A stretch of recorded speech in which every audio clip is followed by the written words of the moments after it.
Kami po mga kapamilya, welcome po sa The Baddest Media Conference ng The Four Bad Boys and Me. Love the energy. I know it's been a long day Friday, but thank you all for coming. At sa lahat ng mga nanonood sa atin ngayon via the ABS-CBN Entertainment YouTube channel, ABS-CBN Entertainment Facebook page, Star Magic Philippines Facebook page, Rice Artist Studio Facebook page, ABS-CBN PR, and Kapamilya TFC, magandang araw po sa inyong lahat. It's a gloomy Friday, pero paiinitin natin yan sa masayang kwentuhan ngayong gabi. At makakasama natin ang the cast and creatives ng The Four Bad Boys and Me.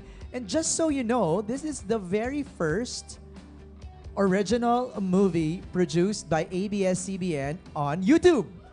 Di ba? Parang dati or kadalasan ang ating pinoproduce is series. So this time it's a movie. It's a full-length movie. And mamaya we'll talk more about it. Let me just acknowledge a few people we have with us today. Our head of ABS-CBN Digital, Sir Jamie Lopez. Sir EL4. And also with us, ang head ng New Business and Digital Services, Elaine Uy Kasibit. Elaine, congrats sa Sparks Camp. Exciting. Love it. Okay. Ready na ba ang lahat? We have invited our friends from the press. Thank you so much for coming. We'll pass on the microphone later para sa inyong mga tanong. At hindi ko na patatagalin pa. Tawagin na natin ang ating mga makakasama ngayong gabi. We begin with the creator and writer of this original Wattpad series. Ang kanyang pen name ay Blue Maiden. Please welcome Miss Tina Lata. Hello po. Hi, Miss Tina. Pa-on natin yung kanyang microphone, please. Go ahead, Miss Tina. Now try it. Can you try it? Hello. Yeah. Hello. Hello po. Hello po sa inyo. Thank you for coming. And mamaya, actually, tinatanong ko na si Miss Tina backstage kanina, pero sabi ko, mamaya na natin ibigay yung mga sagot doon sa mga tanong sa ating MediaCon. Joining us also tonight is our director, Direk Benedict Mike.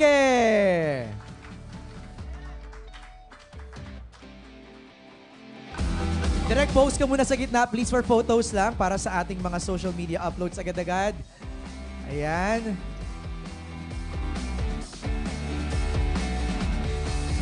Okay, thanks, Direk. Maraming salamat. Eto na, let's call in the cast. Bringing life to Kimberly Tan, please welcome Crystal Brimner.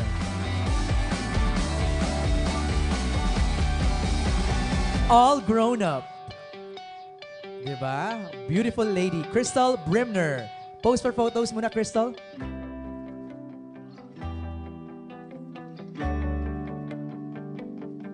All right, thank you, Crystal. Portraying the role of JC Lopez, please welcome Jella Alonte.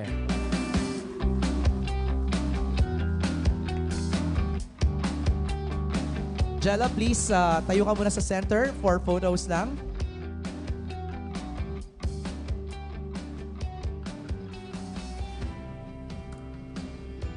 Thank you, Jella. Giving life to Stacy Chua. Please welcome Annalyn Salvador. And just so you know, she's our 5-time MVP sa Star Magic Games Women's Volleyball Team. Please, tayo ka muna dyan, Annalyn, for photos, please.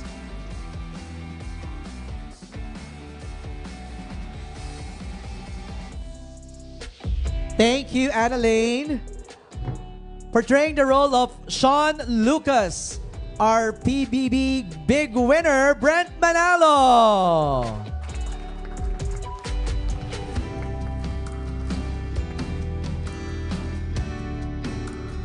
Brent, tayo ka muna sa gitna for photos, please.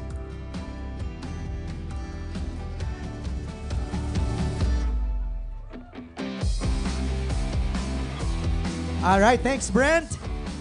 He is Troy Mendoza. Dito sa ating movie na ito, Dustin Mayores.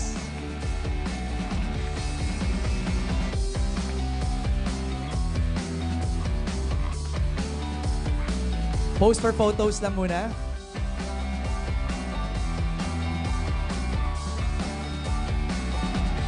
Thank you, Dustin. We'll have more photos later. Siya naman si Charles Gonzalez. Please welcome River Joseph.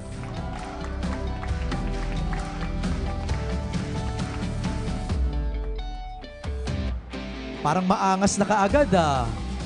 River, post ka muna for photos here sa gitna.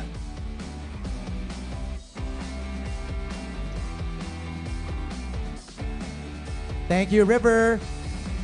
Siya naman si Marky Lim. Please welcome Harvey Bautista.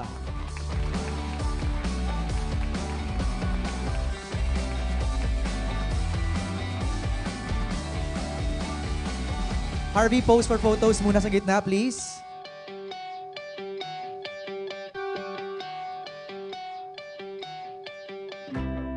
Thanks, Harvey. May mga sumaside comment na si Portia dito ng gwapo daw. Diba? Lakas ng pandinig ko, Portia, ha? Time out muna siya sa BGYO duties niya to play Jayden Lopez. Please welcome Jello Rivera.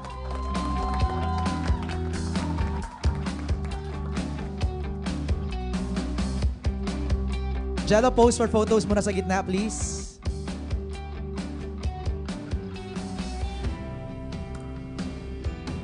All right. Thanks, Jello. And playing Candice Gonzalez, please welcome Angie Salvacion.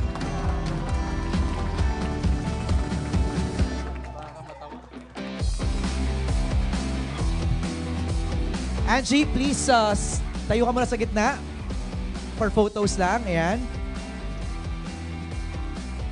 And can I just have a version of the 4 Bad Boys with Angie, please? Para meron na tayong ma-upload agad yung ating mga invited press. Okay, this side first. This side, look at this side. And then look at the center. Center. And lastly, look at your right. Yan. Okay, we'll have more opportunities for photos later. Let's have a seat. Bati muna tayo. We begin with Angie. Angie, ko na magbuena manong bumati sa kanilang lahat. Hello po mga kapamilyan. Hello to our press. Thank you so much for being here. We are so happy to see your beautiful faces. And we can't wait to answer some of your questions and get to know you too while you are getting to know us all. Hello. Ang bait ni Mia. Siya si Mia, di ba? The 4 Bad Boys and Me. Thank you, Angie. Jello, please greet everybody. Hello mga kapamilya. Sana kumain na kayo. Sana okay lang kayo ngayon. And sana excited kayo para sa July 31 din. Katulad kami na excited din. Thank you, Jello. Harvey. Hello po mga kapamilya. Hello po sa mga press. Thank you po for coming. And syempre, hello po sa 4 Bad Boys fans who are watching the live stream right now.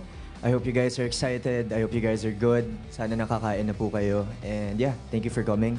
Thank you, Harvey. Dustin. Ayun mga kapamilya, magandang gabi po sa inyong lahat. And una sa lahat, maraming salamat po sa time nyo sa pagpunta ngayon dito. Sa lahat po ng press, thank you po sa nanonood po ng mga kapamilya. Thank you so much po sa pag-support po sa amin dito ngayon. Thank you, Dustin. River. Hello mga kapamilya, magandang hapon po. Alam natin na masama yung panahon ngayon, pero thank you for making your time to go here. And let's have a good MediaCon. Thank you, River. Our big winner, Brent. Magandang hapon po sa inyo lahat, mga pamilya. Maraming salamat po sa pagsama ngayon sa amin na sa napaka-importanting araw para sa aming cast and syempre sa buong buo po ng 4 Bad Boys and Me. Maraming pong salamat. And of course, Anna Lane. Hello po sa mga press po. Maraming salamat po dahil nakarating po kayo ngayon at nagbigay oras po kayo sa amin. At sa mga nanonood po namin dyan, mga kapamilya, maraming salamat po. Jala. Hello po sa lahat ng nanonood and sa mga press po natin. Thank you po sa pagpunta niyo tonight. And yes, enjoy tayo tonight. Thank you, Jala. Crystal. Hello po, good evening mga kapamilya. Thank you so much for coming and to everyone watching, and I'm so excited for our MediaCon today. And of course, Direk, we want to hear from you, Direk Benedict Mike. Again, salamat po yung sa mga media, tsaka sa kapamilya, tsaka sa world po nung ni Miss Tina Lata, yung tawag dito, 4 Bad Boys and Me World. Alam ko na excited kayo. Last year pa, ang dami ng naghihingi nito. So ito na. Thank you. Okay, before we open the floor for questions, let's begin with that, no? Yung world ng For Bad Boys and Me. Miss Tina, gaano karami to? Yung mga readers nitong sumusunod sa following ng For Bad Boys and Me. Sa Wattpad po is nasa 300 million reads po. Wow! It's that big. Though, what attracted these people sa Wattpad series na to? Itong For Bad Boys and Me. Actually, hindi ko rin po sure. Siguro nakaka-relate sila sa life experiences nila dun sa book. Right. Direk, ikaw, sa POV mo, why do you think this was such a hit? Sige.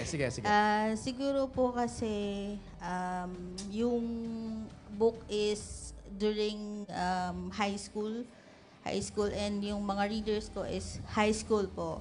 And nakakatawa kasi ngayon, almost 12 years na siya. So yung mga readers is malalaki na sila. Young adults na. May mga jobs na sila. So kapag pupunta ako sa shop, Miss Blue Maiden, kilala kita, ganun. So nakakatawa po.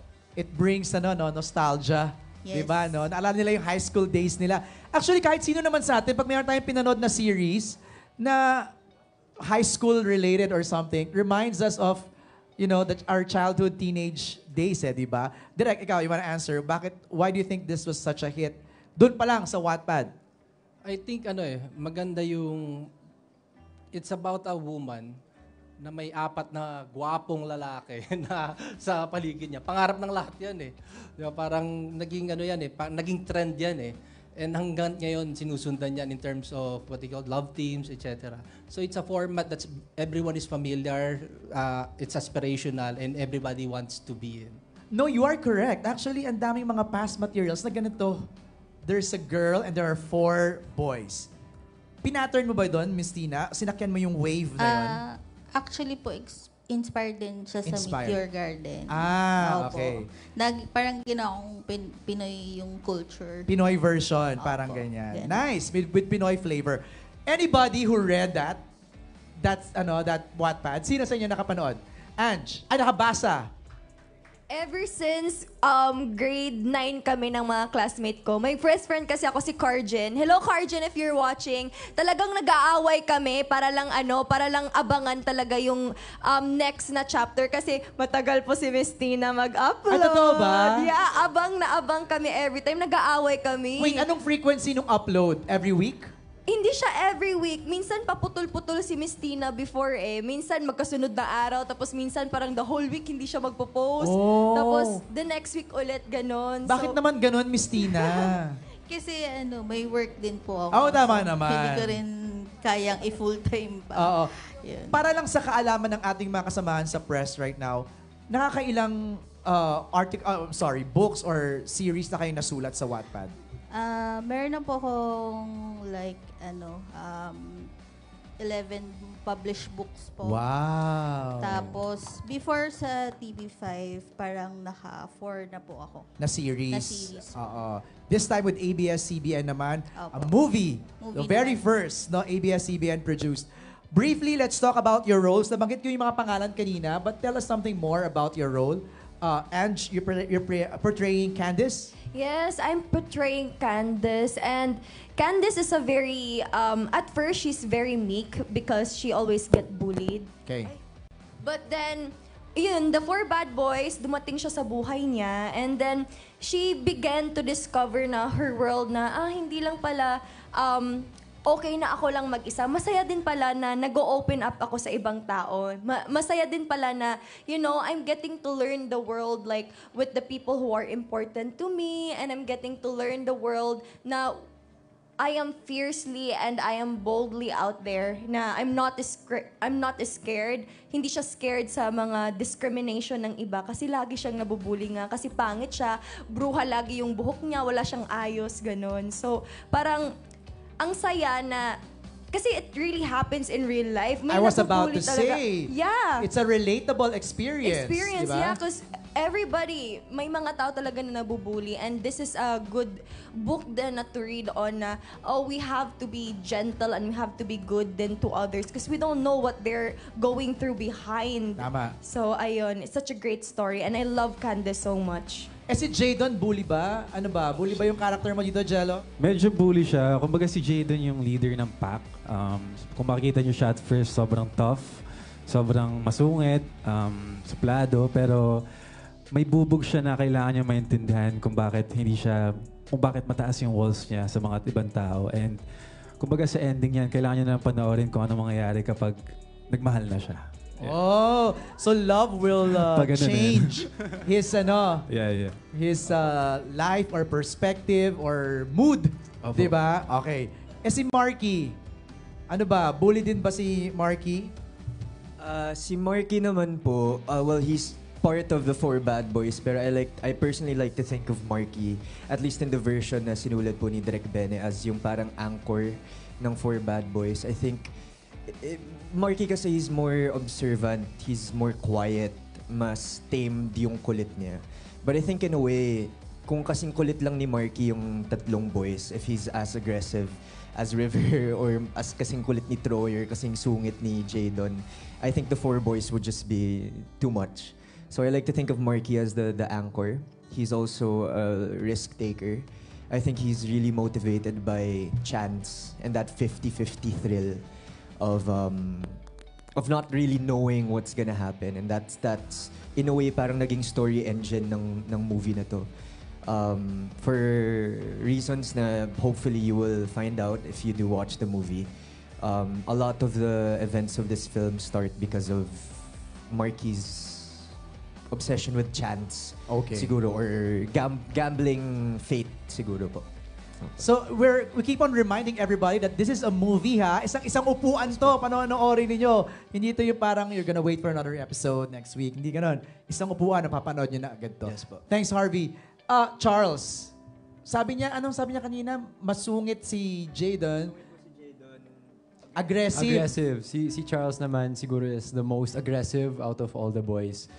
Isa rin siyang bully, pero kay Candice lang. Okay. And that's because he is the older brother of Candice. And it's more of tough love towards Candice. Parang hirap maniwala na bully ka eh. Kasi parang at Mr. Green Flag nga ang tawag sa iyo eh, di ba? Makikita nyo sa movie. Pero si Charles Gonzalez, he's not just protective over his sister, pero protective rin siya over his best friends, which is the four bad boys nga. Alright. So, aggressive, masungit. Ano si Troy?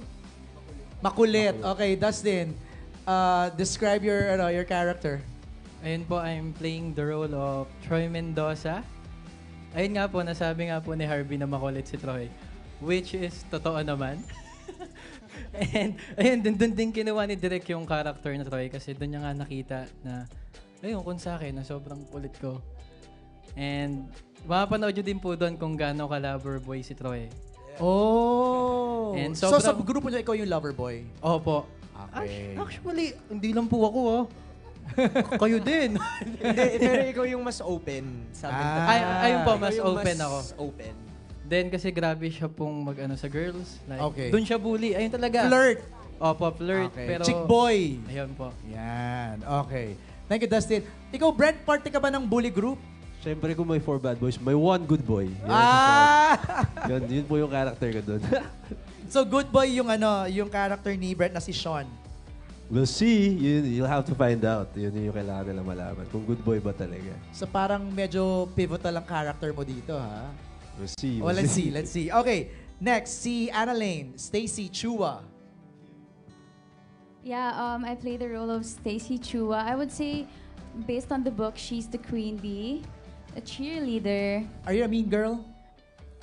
Yes. Okay. Are you a witch here? No, not really. But she is a mean girl, but she has a heart. I would say that. Meron bang heart Yeah. ng mean girls? Meron naman. Yes. Okay. Sige. Si Jella naman. Hi. Acting for the very first time? Yes. Yes! Oh, supportive. Yeah, so yung character ko po is si JC Lopez. I am the older sister of Jadon Lopez. Jella. Yeah. And what can I say about my role? She is a protective older sister. And medyo magulo ang love life niya. Dahil meron siyang affair. Yeah. Interesting. Abangan nyo na lang. Abangan namin yan. Yes. Thank you, Jella. Crystal, as Kimberly Tan. Yeah, so Kimberly Tan, she's a mean girl. Yun, And- siya yung mean girl. Yes, and ex po siya ni Jadon. And you know, when she starts seeing Jadon and Candice get closer, she suddenly wants revenge. So, yeah. Yun. Interesting. Okay, thanks for sharing all your character profiles. Let's open the floor for questions.